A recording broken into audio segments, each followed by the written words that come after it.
Recording started. Okay, we're going to talk about the angle between two vectors.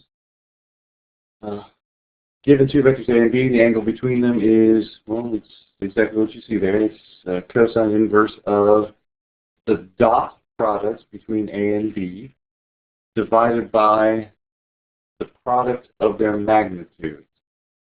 The equation looks complicated, but let's start out with an example and see if we can make it mean more sense to you. All right, so here we go. I've got two vectors, A and B, and I want to find the angle between them. But the first thing I'm going to do is just find their magnitude. That's the very first thing I'm going to do. So the magnitude of A is equal to the square root of -4 squared plus 3 squared. So that's going to be equal to the square root of 25, which is just a plain old 5. The magnitude of B is going to be equal to the square root of 1 squared plus -2 squared, which is the square root of 5. So there we go. There's the two magnitudes that I need, 5 and the square root of 5. The next thing I'd like to do is find the dot product.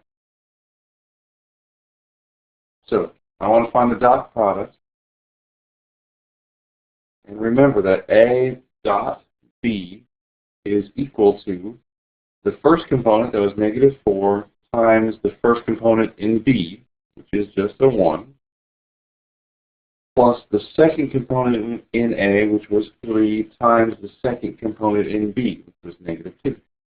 So A dot B is equal to -4 minus 6, which is -10. Once I have the dot product and the two magnitudes, I really have everything that I need to find the angle between two given vectors. So let's put it all together. The angle between any two vectors, why am I writing in red? Let's change it to black. The angle between any two vectors is equal to the cosine inverse of this giant thing. Now it's supposed to be the dot product of A and B, but we now know that to be -10, divided by the product of their magnitude. So that's 5 times the square root of 5.